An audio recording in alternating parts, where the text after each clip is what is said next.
This is Professor Pete Alexander with the Winning at Business and Life podcast, where business leaders share their insights. It is 6 questions in 7 minutes because successful business leaders are busy and rarely have more time to spare. So let's get to it. Question number one, in a few sentences, please tell me who you are and what you do. Hi, I am Coonoor Behal, and I'm the founder and CEO of MindHatch, which is a consultancy that helps clients set the right conditions for innovation and creativity to thrive, including design thinking, organizational improv, innovation facilitation, and diversity and inclusion.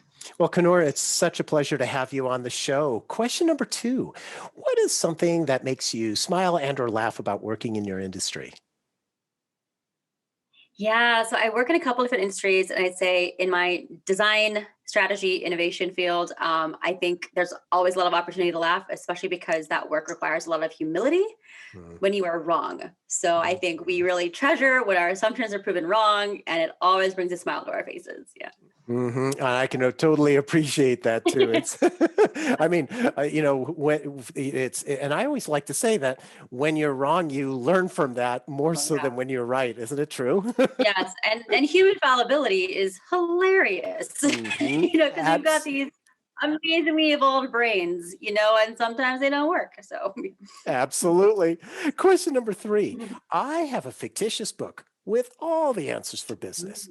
What chapter would you think most companies should read? I would say most companies should turn immediately to the chapter that is titled "How to Fail Productively." I like that. Do you want to expand a little bit about that? Sure. Yeah. So my line of work, guide clients towards what I like to call productive failures, and so, like, just like you said earlier, like, failing is learning so long as you're kind of failing with intention, right? And you're Mhm. trying things and prototyping things and testing things from the mindset of wanting to learn more. And so I think that is failing productively and is a really good way to de-risk what you're trying to do because you're going to get those learnings long before you might invest millions of dollars and hundreds of people's time in building it. And that's great. And you're minimizing the risk because you've saved Yeah. all that time and resources. Great, great insight. Question number four. Other than the generic work harder, have a great attitude, and care for customers, what advice would you give to other business leaders? Yeah, I would say care for your employees. I'd say the ROI on investing in your company culture is good. It's really good ROI, right? It's not the first thing that you should be cutting when budgets are tight, because Mhm. your people are who are making you money, and so that should be like a really, really big part of like your internal investment portfolio, right? Like that should be a real big lever that you want to invest in. Absolutely. And your people, everything from getting the work done to interacting with the customers, and it's just your brand. The people are your brand. Am I right? Exactly. It's just like, they are the intervening variable between you and your customers or your clients. Like they're the Mhm. ones who are actually delivering the service or selling the product or making the product. So they matter, yeah, a great deal.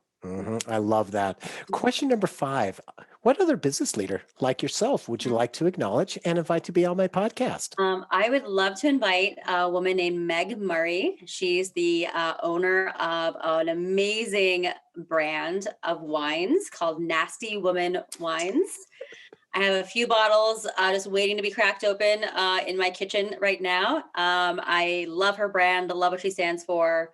Great example of someone who lives their values through themselves and also their company. And I got to say, I love that name as well, that Right. brand. There's classic branding. So I appreciate the referral. I'll reach out to her. And our final question number six. Please tell me about your first job. My first job, I was 16 and maybe 17, and it was at Hollywood Video. Hmm. Yeah, definitely a video store. I had the little vest with the cummerbund as my uniform. And I loved it because I was and am like a movie and TV buff. And like the whole reason I got the job there, in addition to wanting to earn money, was that I lived in a really small town in Ohio and none of the good indie films were ever released in theaters there.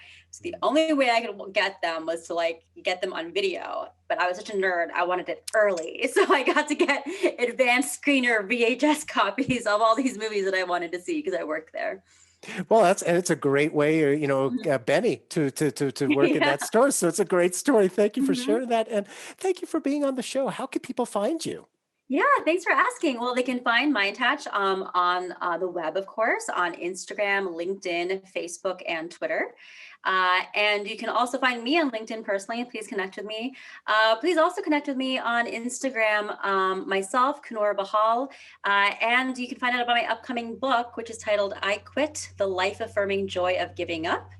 That Instagram handle is I Quit Book. And that book will be published and released into the wild at the very end of April. But it's Per- available for pre-order now at iquitbook.com. Perfect, and I like that branding and the title of the book as well. Thank you. Thanks. Well, this is Professor Pete Alexander with the Winning at Business and Life podcast. Thanks for listening.